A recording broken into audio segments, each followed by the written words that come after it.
Hey, my name is Vanguard, and welcome to this week's video. Hey guys, so today we're going to be doing something really exciting. We're doing a Q&A. You guys submitted questions last week, so we're answering them right now. Where do you get your fursuits? There's actually a variety of different makers out there. To name a few, Made For You, Mixed Candy, Caroso Studios, Bird Up, and many more. I can't think of all of them at the top of my head. As someone who's only talented at sucking at everything, how would you recommend I get involved in the fandom? I've been a furry for a while, but other than creating a Twitter and following every furry I can find, I don't really know how to get involved.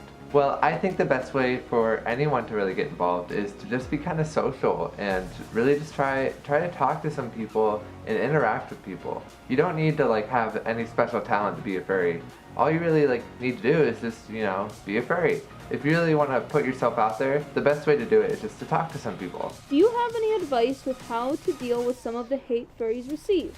I'm a furry myself and I'm very proud to be part of the fandom. However, I'm very uncomfortable with some of the things other people think that we do/are. See, when I was growing up, I was always into animal stuff, so I didn't really get that much hate from friends and family.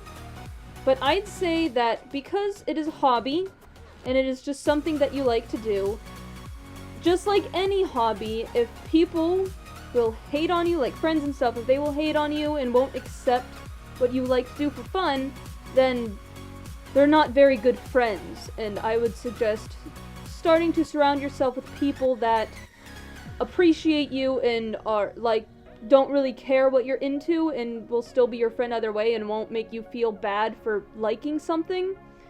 As for hate online, just ignore it. What's the funniest experience you've ever had while in your fursuit? Has anyone ever tried to take off your head? I'm a good boy, but I like sneaking up on people, especially in public when there's just normal people around. I just like sneaking up right behind them, and then they realize that I'm there, and they go, "Oh, hi!" and they get scared, but then they hug me afterwards, which is all good. No one has ever really tried to remove my head. I mean, it's attached to my body, so you can't, but no. In fursuiting standpoint, no one has ever actually tried to pull off my head.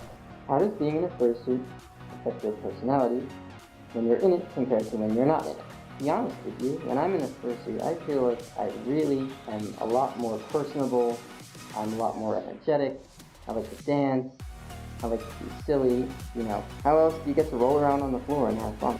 It really is the kind of thing that allows you to open up and be yourself, or whoever you want to be. How did you first discover the furry lifestyle? Well, actually, I first found the furry lifestyle because somebody left a furry website open on one of the school computers, and it just happens to be my computer when the classes shifted, so I came across the website and I started looking into it, and it seemed pretty cool. Did you ever tell your parents that you're a furry? If so, how? So I told my parents that I'm a furry when I asked them if I could go to a convention called Anthrocon, which is the largest furry convention in the whole world. So I basically just asked my mom if I could go, and she was a little skeptical about it, but I kind of just explained what furries were and what furries meant to me, and she was really accepting and understanding. My parents basically knew that this was coming because when I was in 3rd grade, I would make animal masks out of paper plates and cups, and for the talent show, I put them on and pretended to be an animal in front of the entire student body, and this wasn't a surprise to them at all. They think it's weird, they roll their eyes and are like, okay, that's cool, whatever, you do you, kind of thing.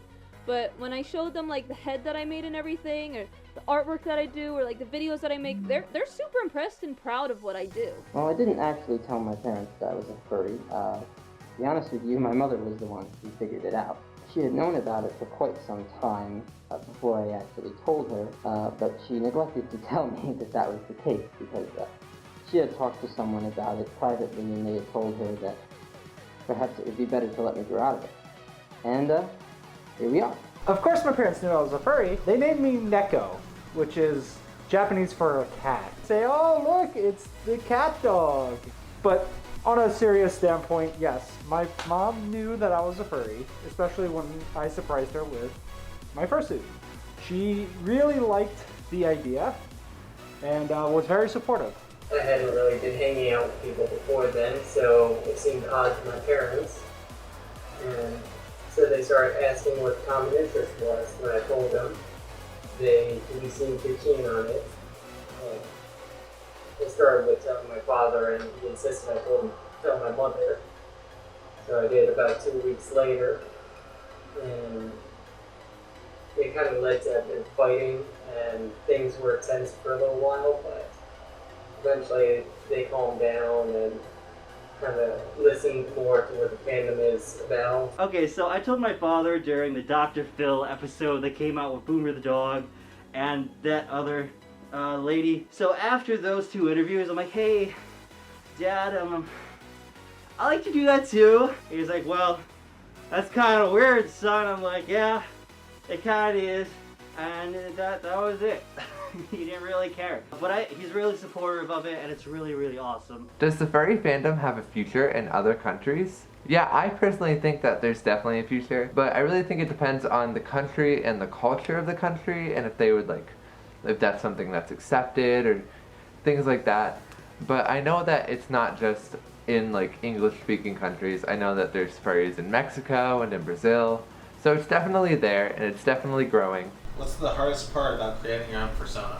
The hardest part of creating my persona was actually coming up with a design, coming up what character that I wanted, and also coming up with the color scheme. Now with Neko, or Neko, depending on whoever wants to talk to him is, it's still the same thing. I actually created my colors. I created what colors I wanted on my fursuit and the transitions on my persona. So, yes. Can you be a furless animal furry, like a fish? You can be whatever the heck you want. You can be a furry and not even have a persona. You can be a dragon, a fish, an insect, a lizard, anything you want, whether it has furs, scales, feathers, whatever. What's it like to see out of the suit? Well, first off, there are different types of eyes. There's ones like mine, which are realistic, and then there are ones like my other suit, which are toony. With each one, you're looking through a mesh. With the toony eyes, it's a plastic crochet mesh usually. And with this style of suit, you're looking at these small holes here. They're called tear duct vision. There's one there. And my monocle actually covers the hole so I can still see out of the monocle. Who are some other great furry YouTubers? That is an excellent question. So if you're new to the furry YouTube scene, you probably only really know me since you just subscribed here, but there's a lot of other great furry YouTubers out there, and they're equally amazing. Let's see, there's Majira, there's Vix, there's Kurosa Studios, there's Dojo Dingo, Frankie, Beagle and Red, Fjord Frost, Kiwi Fox, Bold Mud, and a lot more. There's so many furry YouTubers that you should check out because they're equally all amazing. How do you politely go up to a fursuiter and talk to them? First of all, don't just run up and hug them. They might not see you. There's very limited vision in these heads. I think the best way to go up to them is just walk up to them. If they're talking to someone, I just don't interrupt. That's kind of rude.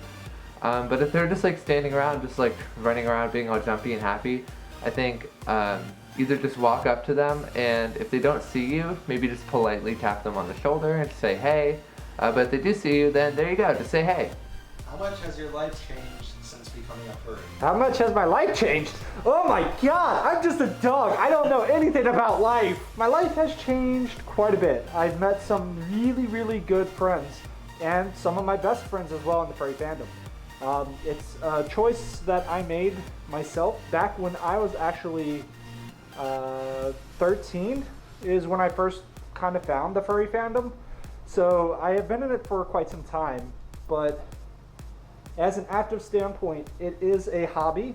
It is something that I do enjoy, and it's something that I love to express and make people smile. So of course my life has changed it into the good because it changed me into a better person because of it. I have become a bit more confident and been able to come out of my shell, and I talk to people more, and now that I'm actually a part of this fandom, I have, blossomed into almost a completely new person. When I was growing up, I always thought of myself as, being that kind of person who grow up and have, you know, a white picket fence, 2 kids and a wife and stuff like that. And kind of being involved in the furry fandom has opened my eyes to the fact that that's not necessarily the only way that you can go. There are a lot of different paths that life can take you down. I used to be so introverted. I wouldn't talk to people. I wouldn't like physically touch others. I wasn't affectionate at all. In fact, I preferred to be a loner, kind of on my own. And when I met my first fursuiter in real life and they hugged me, like, that just completely changed my world. Kind of opened me up a lot more, boosted a lot of my creativity, my confidence. I'm performing on stage again, which I would have never done if it wasn't for the furries. I would say completely. Before I was this closeted kid, I barely talked to anybody, and now I'm like a social butterfly. I can walk up to anybody and say, hey, I like your face. We should hang out sometime. Without the furry fandom, I want to be who I am today. So I'm very grateful to the fandom, to what it's made me, and I just love it so much. It's made me a lot more social, and it's just made me like get a lot of friends and a lot of confidence, and it's really helped my social anxiety. And also being a furry has helped me in the real world too, because I got an internship through being a furry because one of the people who worked there was a furry and helped me get it. So that was really cool, and just like being a furry has just really helped me a lot, and I'm really grateful that it's something that's in my life. Hello, my name is Echo and thank you for watching this week's video.